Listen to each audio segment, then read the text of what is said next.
Hey guys, so excited. On this episode of the Victor Cho podcast, you are going to hear what sounds like a too good to be true formula from Scott Schilling, who is an expert in communication and sales and revenue generation. And he describes a process that is in some ways super simple, but incredibly powerful that will literally 4x, that's 400% your sales pipeline. And it's through the power of authentic communication. So if that sounds interesting, please listen in. Two notes about the podcast. You'll see a little wrapper around the show, and there's a QR code if you would like to have a conversation with me. Literally scan that. We will be, speaking of authentic communication, we will be in a one-to-one verified human communication experience. That is the product which I'm the CEO. It's called the Movid. And if you enjoy this conversation and would like to hear more, please subscribe to the podcast. We are bringing in great guests who really can talk about this huge trend that the world is facing, which is a whole bunch of technology slamming against a whole bunch of humanity, and how do we make sense of it all? So with that, let's jump into the conversation.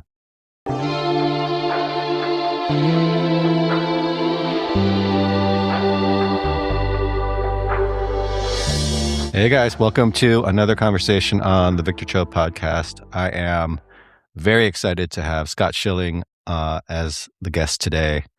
Now, he has so many interesting achievements in his background. He is an international speaker. He is a trainer, a coach, an author. He's a media host. He's been on stage with 3,000 plus events with presidents and generals. I just learned this morning he won a Guinness World Record just over the last couple of weeks, which I have to hear about because I don't even know what that's for. But I think my favorite thing about Scott is he talks about himself as really kind of the evangelist for authentic communication, which of course, the business that we run, Movid, is all about that. And so just having a deep conversation with him about the power of that and the power of human communication and connection in sales and driving revenue. And he's generated hundreds of millions of dollars of revenue for companies. So Scott, cannot wait to have this conversation with you and delve into, I know what drives us both. Well, thanks, Victor. You know, it's always, from the day I met you, I just knew that we hit it off, and, we had a lot of very similar desires to, first of all, see people prosper significantly, but also do it the right way. And that's far more important than anything else. Yeah, no, that's great. So maybe to jump in and get started, you've had a long history of helping people build authentic connection. I think you might talk about it, or at least maybe my interpretation is you really view this as a superpower in business, which I, again, completely agree with. Can you just tell us a little bit about your journey and how did you get into this area and get into this particular focus? Well, I realized a long time ago that business is all about people. In fact, actually, as I was going to college, I was going to the University of Iowa. I was playing Big Ten football, go Hawks. And I decided to become an 18-year-old life insurance salesperson.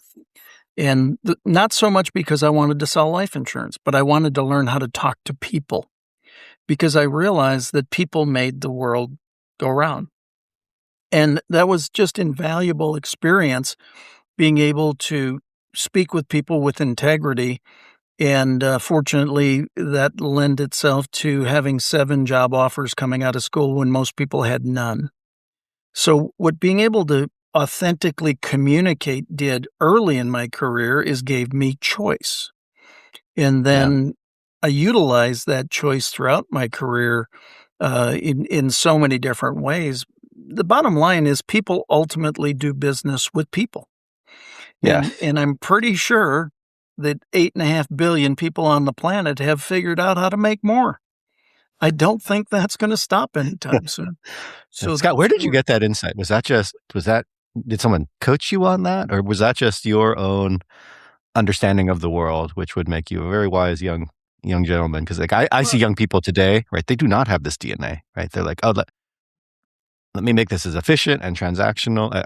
It's like, I can just do this over digital. I don't need to talk to you. I'm like, what's wrong with you? Like you're not going to get by in the world. But how did you get it? How did you get that religion? Well, I think part of it was I grew up a 5-sport athlete, and was playing Big Ten football. So I always had coaching. I always had people, suggesting things. But when I saw the ability and learned the ability to really talk to people and to communicate and to ask questions, and most importantly, learned how to listen. Yeah. And all of a sudden you start to create a kind of a bent towards caring, towards heart-centeredness, towards, I think people think business and everything is all intellectual and tactical. And while there is some of that, I believe it to be strategic, heartfelt, relational.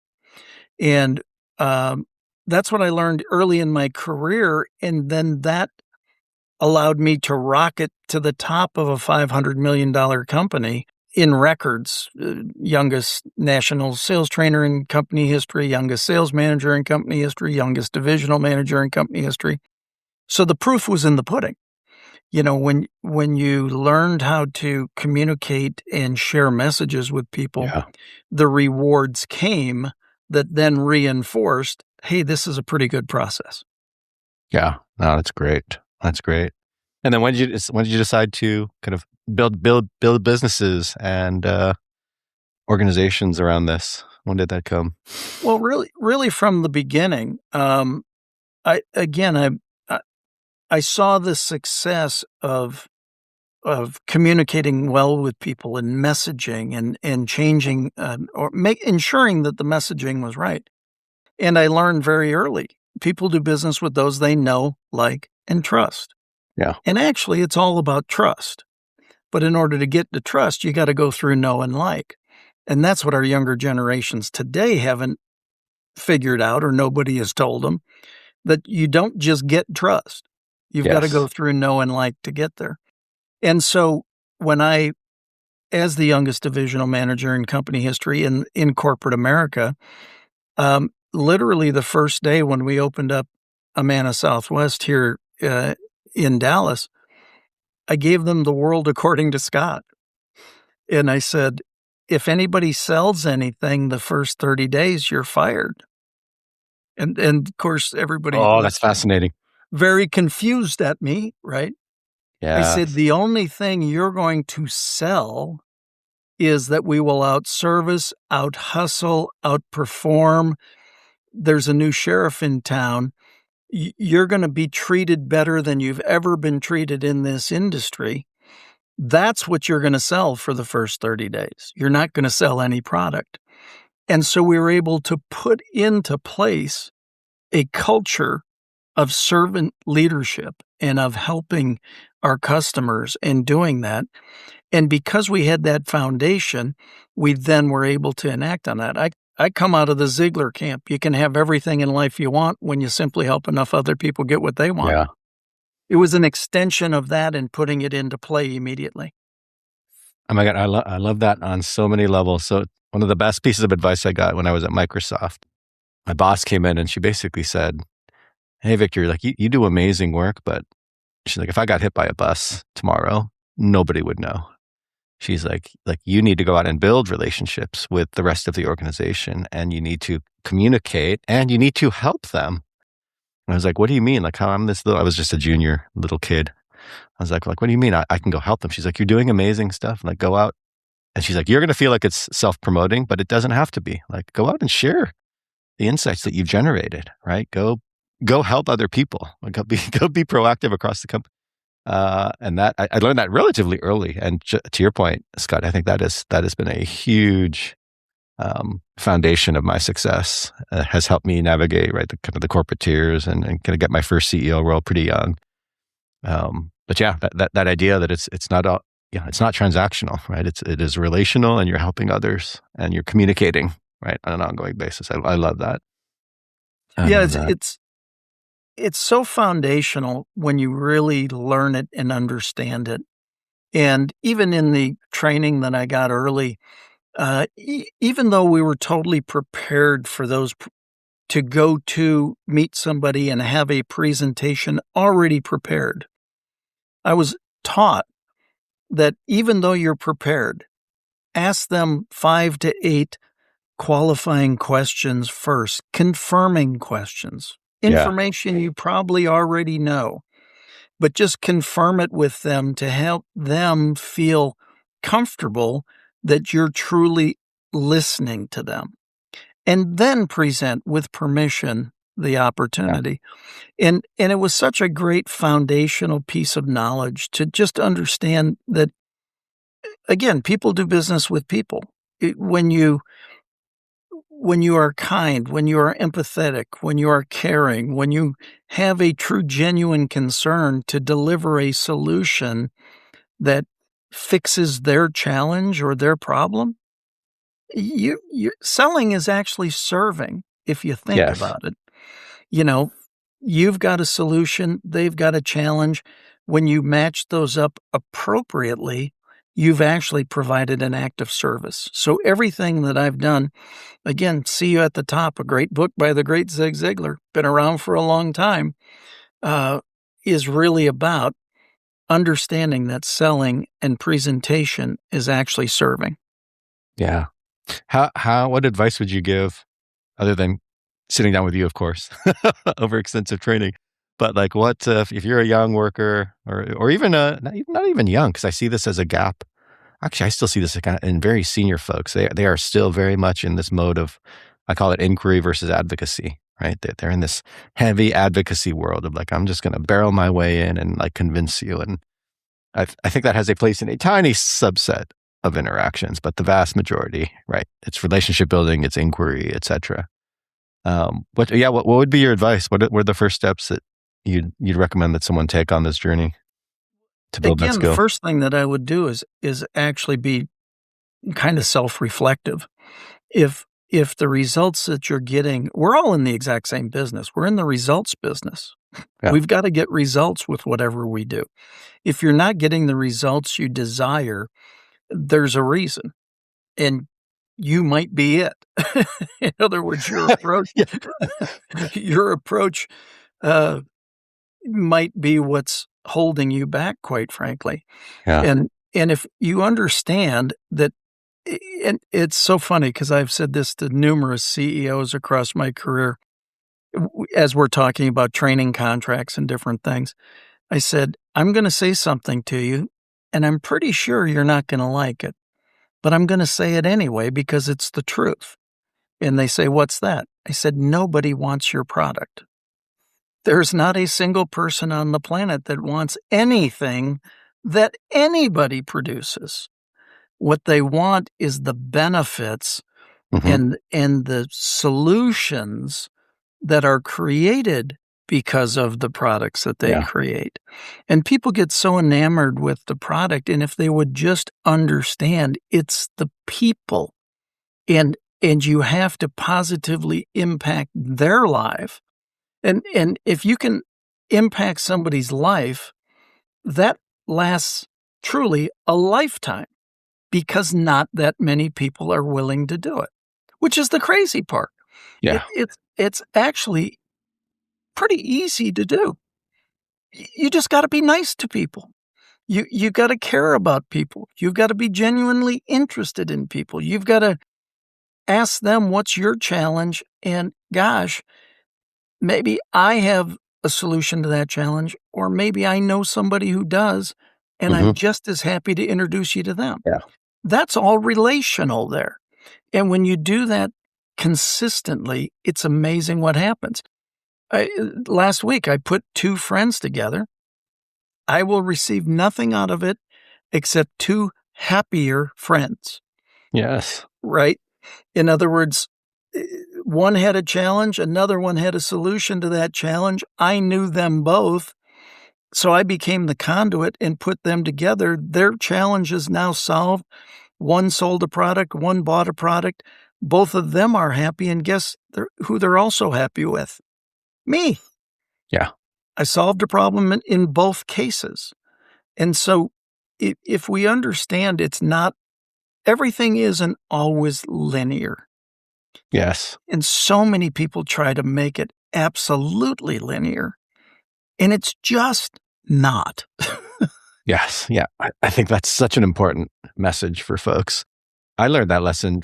I learned that lesson actually a little bit later. I think in the first part of my career, because I never had the coaching. I was still fairly transactional, at least in terms of my kind of long term. I didn't have this knowledge of like, if just go out and do what you did, right? Like connect other people together, right? Is joyful in and of itself for you. Someday might create value for you, right? But like the world in a weird way is this, it's a meritocracy in terms of if you put good ripples into the world, those ripples eventually hit the shore and come back. It's You don't know how they're going to come back, right? But it's the law of reciprocity. If you're, the law of reciprocity is a universal law. And sometimes when you talk about things like that, a river reaches places its source never knows.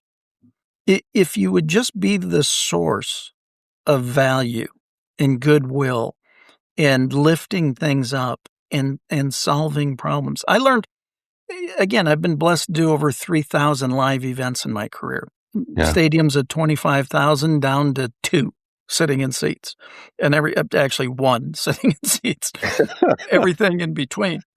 But here's what I learned. The promoter is number 1. The audience is number 2. I'm third at best. If I understand what the promoter is working to do and I align with their theme and I support them and I deliver a quality message to the audience and I deliver value that they can take away, number 3 comes into play and I get taken care of. Yeah. But so many people, I'm the most important. And hey, you're not. Sorry. And I've shared the stage with every name you know. I can tell you every great one and everyone that thought they were great. And the fact is, the great ones are the ones who truly care about what they deliver, why they deliver it, who it helps, and why it can help. And you do enough of that consistently, it's amazing. Eventually you get lucky. Mm-hmm. Business shows up, right? Yeah. How do you think about that versus just like I'm thinking of a sales pipeline, which is a very linear pipeline, right? It's like, which I think in and of itself creates transactional behavior, because it's like, oh, I've got to send out 10,000 emails so that I can get that first call and make my pitch, and right, it's going to kind of degrade. Like, how do those things mesh in your mind? I'm super curious. Well, I'll give you an example from my career. So in insurance, you're taught you make 10 calls to get 3 appointments, to get 2 presentations, to close 1 sale. Well, the insurance industry closing rate is somewhere between 9 and 10%. Why do you think it's that? Because that's how everybody was trained. Yeah. 10, 3, 2, 1. So when I was in insurance, I would call 5 people, I'd get 4 appointments, I'd create 4 presentations, and I'd sell 4 out of the 5. So I'm selling 80%, the industry's selling 10%, and I got called into my boss's office. He goes, "You're not making enough calls." Because, I didn't do 10, 3, 2, 1. I did 5, 4, 4, 4. And so the point is, metrics are important. There's not a doubt about that. You've got to have activity. Growth equals awareness plus inspired action. The awareness is identifying the market and letting the market know you exist, but that's the inspired action. You got to do it in order to grow. Yeah. I get all that. But at the same time, there's some common sense that can be worked in there.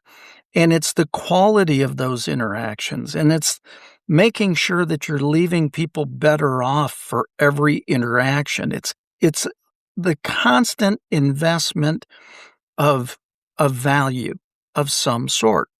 Yeah. And that's where, I coach a lot of sales teams and a lot of companies in their sales. And one of my clients, we took from 8 million to 100 million in about 5.5 years. And when we first started putting in the sales system, they were like, "This will never work." And I said, "Okay, I hear what you're saying. Give me 90 days. If it doesn't work, fire my butt." Well, we went from 8 million to 100 million in 5.5 years. What we did is we instilled a culture. And that culture was of servant leadership. That culture was of care and concern. That culture was, we were different than everybody else in the industry. Yeah. Oh, I love it. And so that creates hockey stick growth. Yes. But here's the problem with hockey stick growth to most CEOs. They hate the blade Mhm. because the blade goes sideways. It's not until the inflection point that all of a sudden the hockey stick goes up, Yeah. right? But you've got to set the foundation. That's what I was doing when we opened up Dallas. I said, "You're going to sell. We're going to out deliver. We're going to out hustle. We're going to out serve. We set the foundation. That's the blade.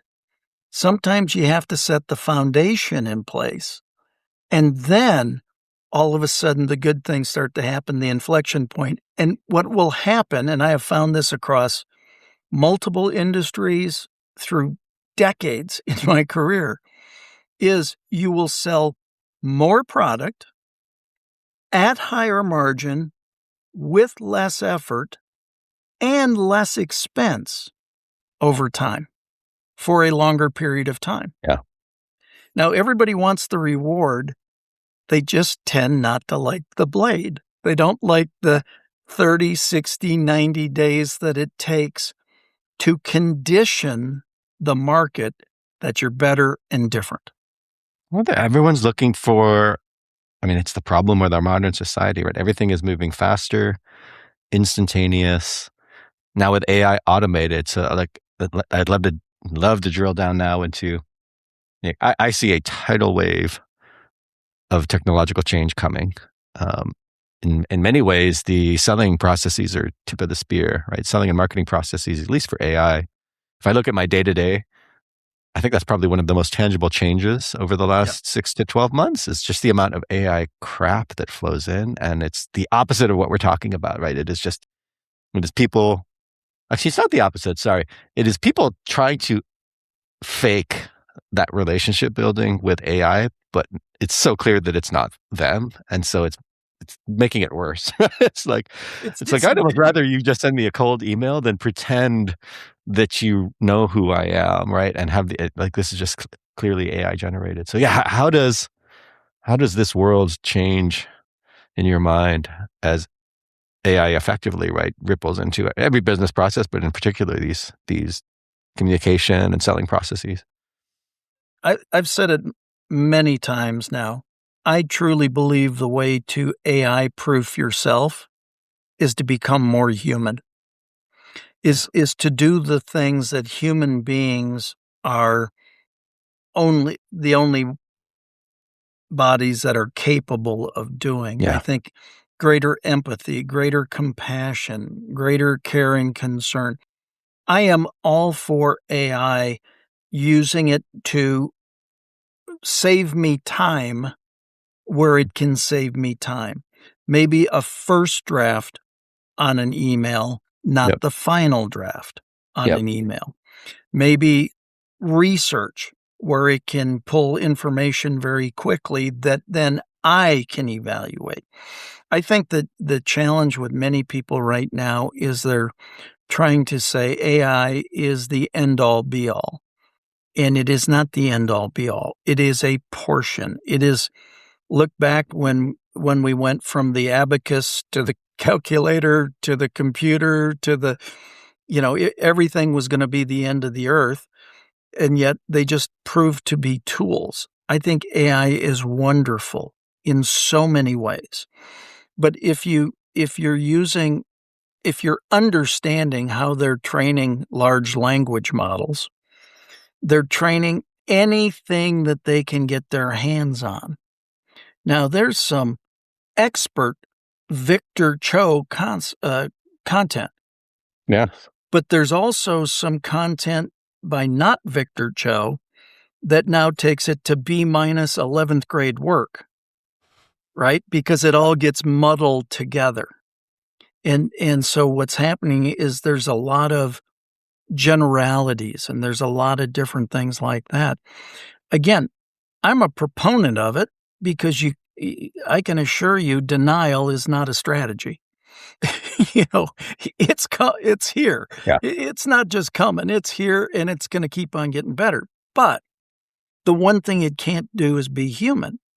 Mhm. And so, again, that's why I love Emovid, quite frankly, because it allows me to be human.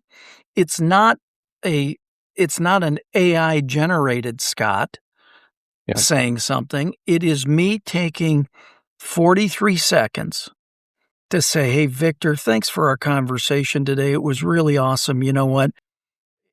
I look forward to where this goes in the future and know that I'm always here for you." Click, gone, done. And now we have an authentic piece of communication. And again, that's why I'm a fan of Yeah. Emovid, because I love the authenticity and the verification.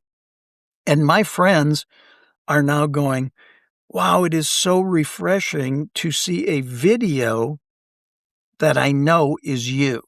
Yes, yes. Oh, no, thank you, Scott. No, you're one of my favorite customers by far, both for your ethos, but also the appreciation you bring for what we built. But no, that's spot on for those of you listening that maybe don't know.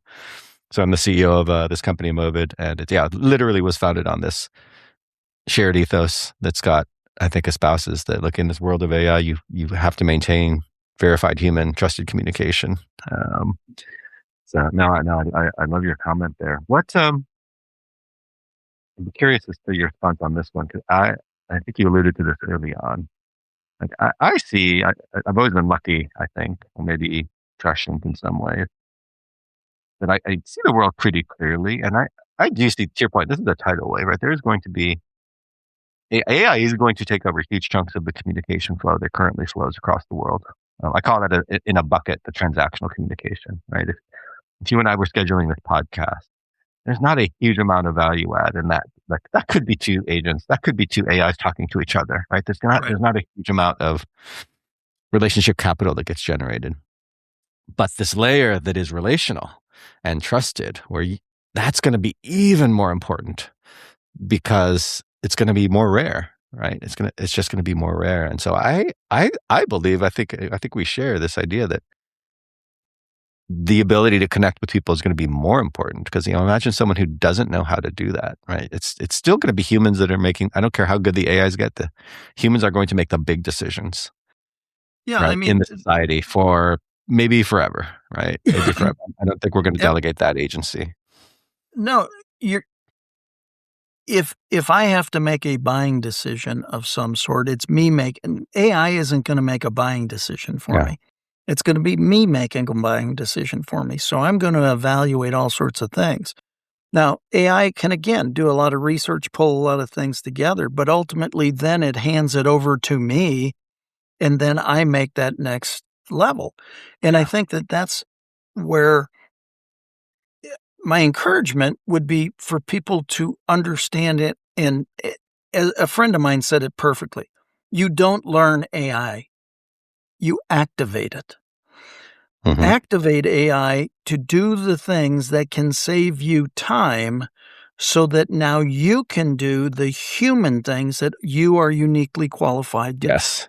Yes. Spend more time actually talking to people. And quite frankly, we've got entire, at least one generation, maybe one and a half, maybe close to two, that don't know how to talk to people. They got no clue. They don't, and nor do they want to. And I think it's a travesty, quite frankly. Yes. And I take, as my generation, I'm taking partial responsibility for it, but I'm also then putting things in action. And I am encouraging the Gen Z and millennial generations specifically to learn how to hold a conversation. Hmm. Because again, people are not going away. That part is going to stay the same. And so you're going to have that skill set at some time. And and it's not only a skill set, it's a mindset. It's a mindset that inherently we are here as human beings to live Yes. this amazing existence. And humans do that by adding to the situation. We add value consistently, and we grow and we expand.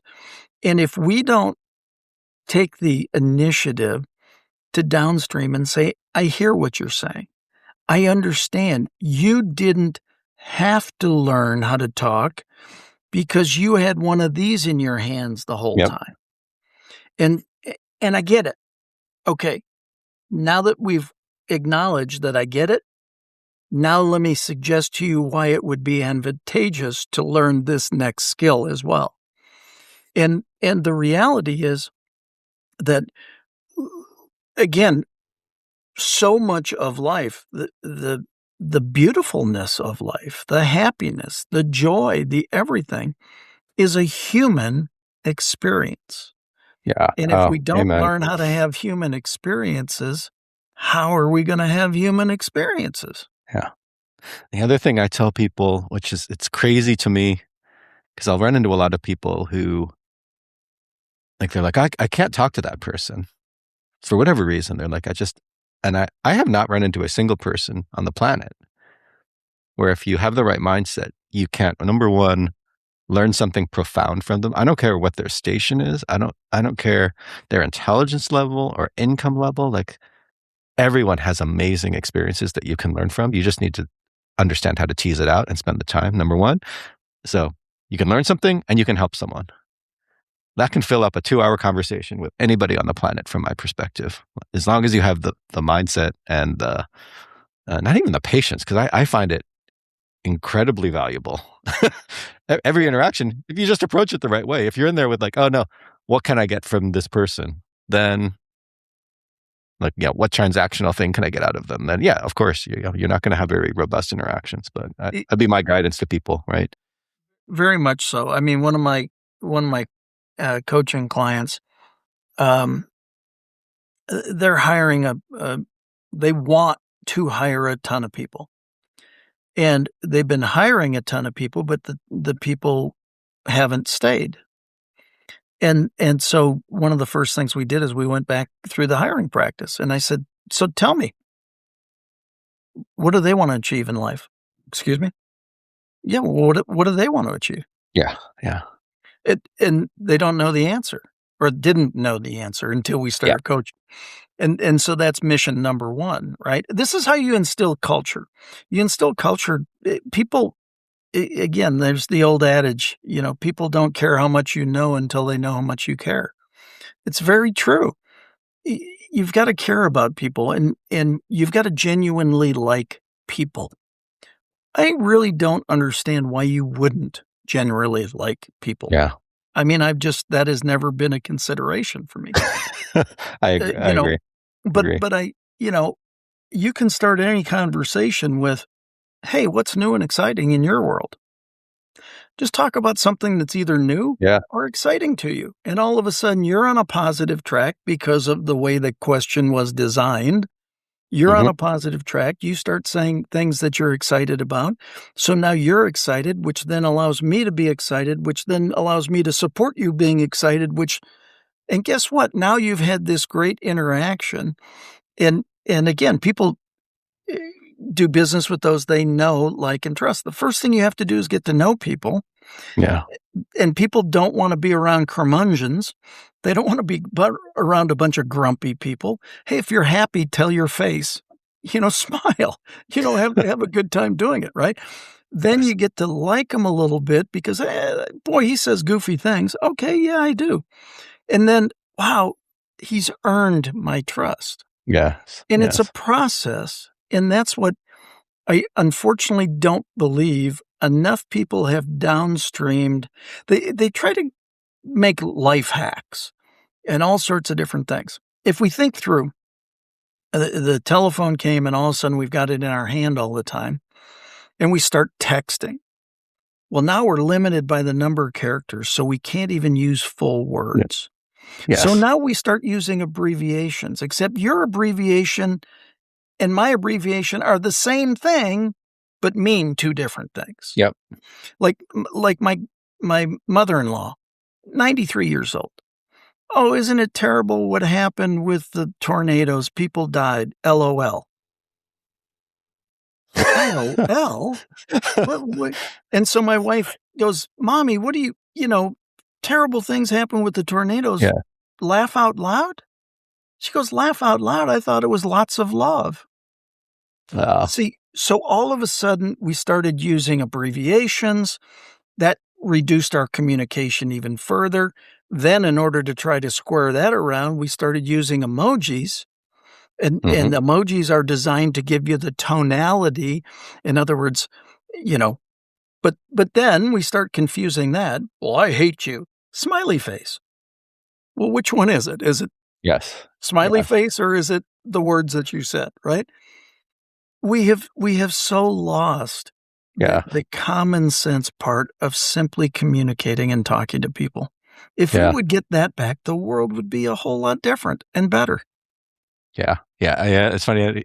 I will never get this math, but I think there's a high correlation between a whole bunch of bad things and the amount of true face-to-face interaction time human beings have on the planet. Because none of those things happen, right? When you and I get to see each other, right? You see the word, you see the tone, you get the info. I mean, we've been trained in millions of years of development to pick out the most micro nuance of interaction from being face to face. And so, yeah, these digital tools that blow that all apart, and for the sake of Yeah. efficiency, Look at what's happening not with the good. World Cup. Okay. I'm here in Dallas and we have had more people come to Dallas over the last few weeks for the World Cup. And their major statement consistently is, oh my goodness, the United States is absolutely amazing. You people are so friendly. Your food is so awesome. I would have never guessed we could have had this good of an experience based on all the digital Yeah. press Yes. we heard before we got here. Yeah. Isn't it amazing? Now, what did it take? Human interaction. Yep. It just took them showing up and actually living it. And I think it's hilarious. The Norwegians were here playing one of their games, and they started the Viking row in the stands, and all of a sudden, and they're all in their red team colors, and then all of a sudden you get a bunch of Americans joining in just because it's cool. Yeah, I saw that. That was awesome. That was beautiful. It's so cool. That was beautiful. Um, exactly. Scott, does remind me, actually. So funny enough, I think when we started this conversation, we both asked each other, "Hey, what's new and exciting?" And you mentioned you had just gotten a Guinness Book of World Record, which is amazing. So what is it? What is the world record? I would love to hear what that is. So it's really cool, and it is official. Here's my official Guinness Book of World Record certificate. Nice. Um, what we did is we created a book called Legacy in Ink, and there are actually 192 people contributed to the book, but the Guinness Book of World Record we set was the most co-authors signing a book simultaneously all at one time in one room. And so literally Guinness flew in, and the old record was 126 authors, and out of the 192, we had 142 in the room that Oh my actually God. signed Wait, how do you anything. physically all sign the same thing? You can't. Well, You don't. It's not one signing physical thing. not the same book, but Okay, in the got it. same room at the same time, books. And again, Guinness has a really amazing process, actually. Oh And my God, that's amazing. Well, congrats. That's it so was cool. so fun. So what was cool is we had a day-long event where we did some education. We did all sorts of different things. It was really cool. I was blessed to be the MC and co-MC with a great friend, Raquel Soto. And we just had a blast all day. And the most interesting part of the day, well, there's many interesting parts of the day. In fact, a story I need to tell from that day. So we set 2 hours for us to all be able to do this. Well, we had it done we had the author's part done in like 35 minutes. Well, now we had some time to fill. So as the MC, Raquel and I went to the back of the room and we started asking people, why are you involved in this project? And not a single person, not one, said, because I want to be a Guinness World Record holder. They all wanted to call attention to something. right? Mm. It was an outward desire to create awareness of something. Anyway, Yeah. I hand the mic to this 14-year-old girl. And she says, "I'm 14 years old and I'm already a 5-time international best-selling author and now am a Guinness Book of World What? Record holder at 14. At 14, And amazing. the reason that I became involved in this project is because I have been blessed to have parents that have shared such tremendous information and nurturing to me that, in fact, I am here to let my generation know that we are the future and we have to accept our voice and get it out, and we need to do it now." Yeah. Oh, 14 years amazing. old. It was like, Amazing. okay, There's mic hope. drop, There's hope for the done. world.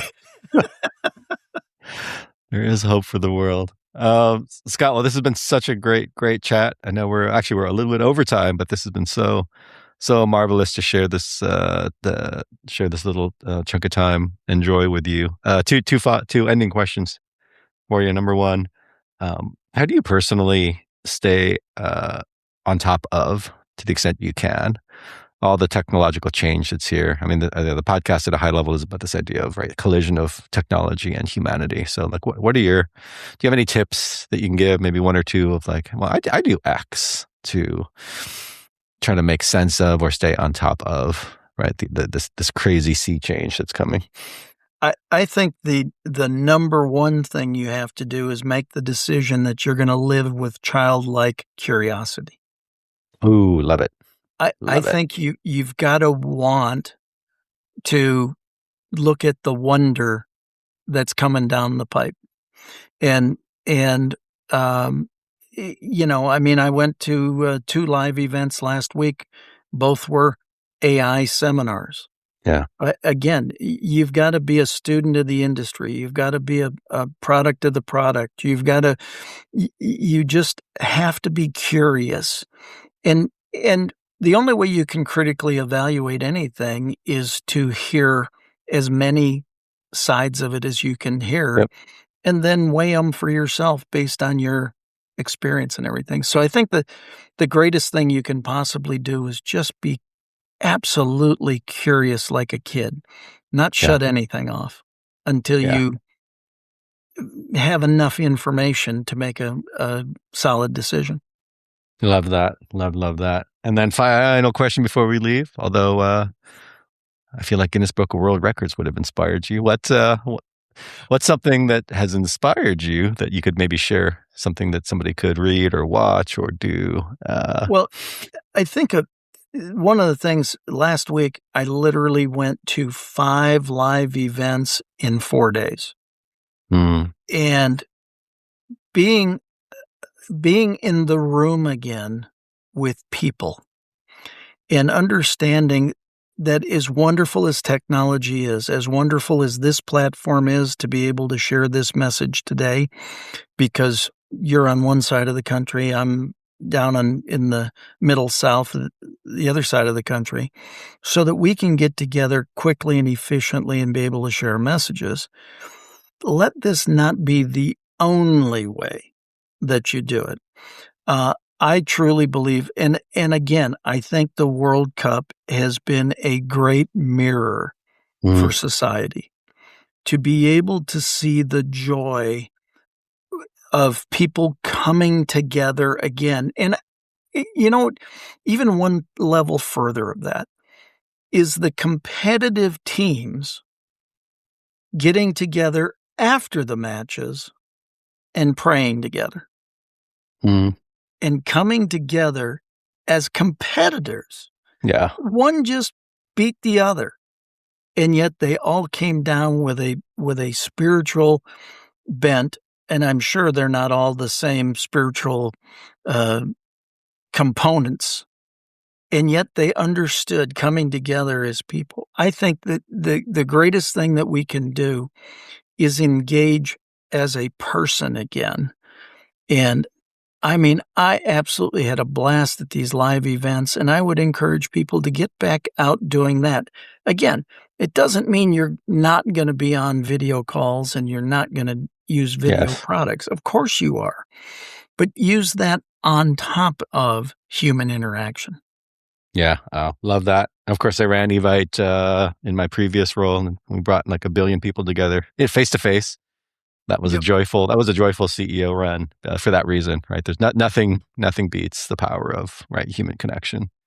I think that's a perfect note to end on, Scott. Thank you so much for sharing your thoughts, your perspectives. Congrats on your award. That is so super cool. And if people need to reach you or find out more, what's the best way to do that? I don't hide well. It's Scott at scottschilling.com, or my website is scottschilling.com. Just reach out. I love, if anything has raised a question through this, just fire me an email. You'll get an answer from me. It won't be AI, I can assure you.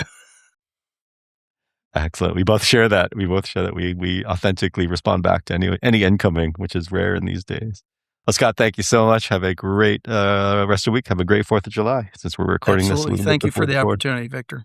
In addition to running this podcast, I'm also the CEO of Emovid. In business today, it's impossible for anyone to tell what digital communication is real versus AI generated or modified. This is a huge issue that we have actually solved at Emovid. Emovid is the only guaranteed authentic asynchronous communication platform that has been built for business. If your business relies upon relationship and trust building, this is a must-have platform for you and your teams. Please check out emovid.com at EMOVID.com,